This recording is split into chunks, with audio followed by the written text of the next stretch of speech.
Bonjour à toutes et à tous et bienvenue dans les nouvelles du pays qui vous fera le récap des événements de la semaine du 18 au 24 octobre 2021 au Bénin.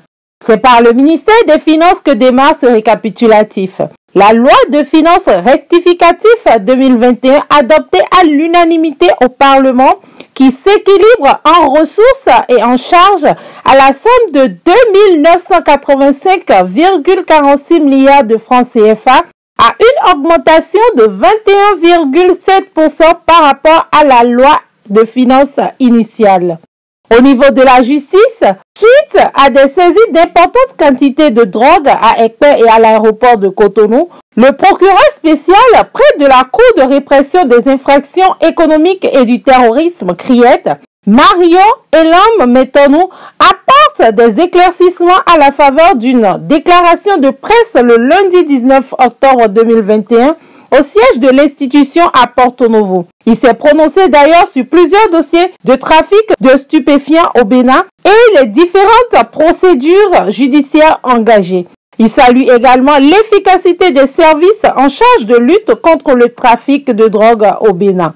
Pour ce qui est du cadre de vie, le ministre du cadre de vie et du développement durable, José Tonato, invite les prestataires en situation de contrat ou non sur quelconque opération de lotissement ou remembrement foncier à déposer les documents relatifs aux mairies de la commune concernée au plus tard le 29 octobre 2021. Passé ce délai, l'opération sera purement annulée et le contrat considéré comme résilié.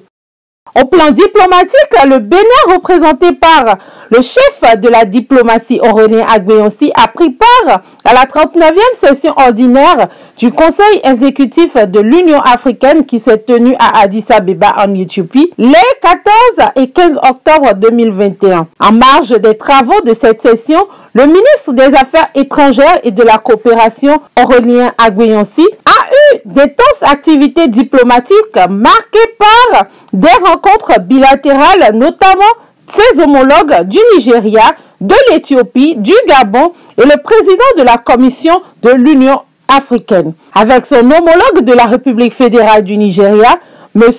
Geoffrey Onyeama, il a été question des voies et moyens en vue de l'accélération des actions en cours destinées à créer le cadre notamment juridique de renforcement des relations d'amitié et de coopération entre les deux pays. Les questions liées à la sécurité, à la libre circulation des personnes et des biens, à la coopération transfrontalière et aux échanges économiques et commerciaux ont également été abordés comme principaux axes sur lesquels les efforts seront concentrés pour assurer la création à court terme d'une zone économique bénino-nigériane.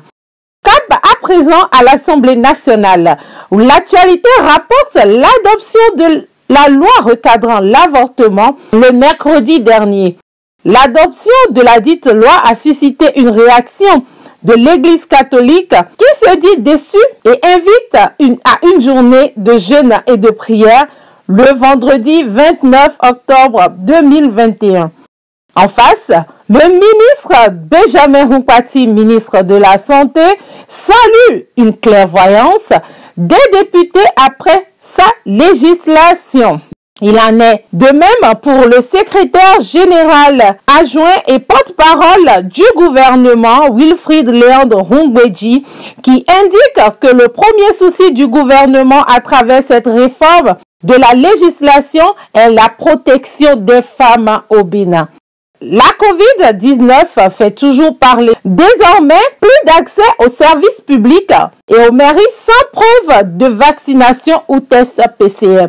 Ainsi en a décidé le gouvernement à travers le communiqué de son dernier conseil hebdomadaire. Pour les voyageurs Entrant et sortant du Bénin, les tarifs du Covid-19 ont été revus à la baisse, c'est-à-dire 25 000 francs pour les tests classiques et 50 000 francs CFA pour les tests VIP. Retrouvons à nouveau le ministre des Cadres de Vie pour parler du programme d'assainissement pluvial de la ville de Cotonou. Le ministre du Cadre de Vie et du Développement durable, José Tonato, a présidé ce mercredi 20 octobre 2021 au siège de l'Agence du Cadre de Vie et du Développement du territoire à Cotonou, la cérémonie de signature du contrat des travaux à réaliser au titre du financement de l'Agence française de développement, l'AFD, dans le cadre du programme d'assainissement pluvial de la ville de Cotonou, PAPC. Sur un autre registre, le Code de la famille reçoit un toilettage. La Cour constitutionnelle recadre et met au pas, car en absence désormais de déclaration conjointe de dévolution de nom de famille, l'enfant qui naîtra portera le nom du père et de la mère. Et en cas de désaveu de paternité, l'enfant portera systématiquement le nom de famille de sa mère. Au plan culturel, c'est le retour des 26 œuvres des trésors royaux d'Abomey qui est au cœur de toutes les attentions. Conservation également des mesures de suspension des activités culturelles et sportives sur l'étendue du territoire béninois en attendant un bon taux de couverture vaccinale contre la COVID-19.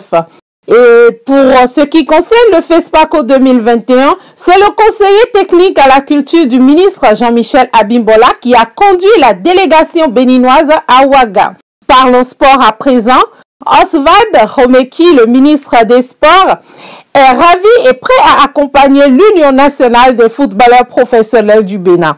Promotion du sport scolaire et du basket. Le ministre des Sports reçoit l'appui d'MTN Bénin. Continuons toujours avec le sport pour parler à présent du comité exécutif de la Fédération béninoise de football qui, au cours de sa dernière réunion le mardi 12 octobre dernier, a examiné la question relative à l'exclusion du joueur Jodel Dossou du campement lors de la mise au vert des écureuils pour le match Bénin-Tanzanie. Le comité déplore et condamne l'acte posé par le joueur, entérine la sanction infligée au joueur par le sélectionneur, c'est-à-dire la suspension pour un match et le paiement de l'amende financière prévue dans le règlement intérieur. Il met également le joueur en garde contre tout acte récidiviste. Par la même occasion, le comité rappelle à tous les joueurs convoqués que l'équipe nationale est une vitrine pour la jeunesse de notre pays et doit être le siège de comportement exemplaire. Un chèque de 3 millions de francs CFA et un titre de propriété d'une parcelle à Avekété dans la commune de Ouida ont été remis aux pêcheurs impactés par le projet d'aménagement et de développement touristique de la zone sud de la route des pêches en guise d'aide et d'accompagnement de relogement. Il y a une semaine, c'était le cas chez les habitants de Roulakodji qui avaient reçu 5 millions de francs CFA et un titre de propriété à Djegbadji dans la commune de Semekboji. Continuons à présent avec l'acteur Jimon Oussou qui fait la fierté du Bénin, bien sûr, du côté des États-Unis et du monde, je dirais, qui revient en France dans le film The Kingsman.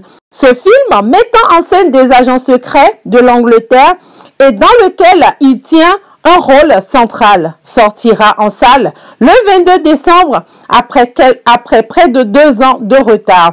À présent, parlons de l'affaire de sévices corporels chez les Ogboni. 3 ans de prison ferme et 200 000 francs CFA requis par le ministère public à l'encontre des 8 ministres de l'empereur Omolobe et relâche pour l'empereur au bénéfice du doute. Nous attendons le délibéré du procès le 26 octobre 2021. C'était les nouvelles du pays, une collaboration partage diaspora béninoise et ADLSS. À la supervision éditoriale, vous avez Distel Amoussou. À la rédaction, vous avez Marus Avokanzouno. Et à la présentation, Imelda Bada que je suis. Et je vous souhaite une bonne semaine et à dimanche prochain.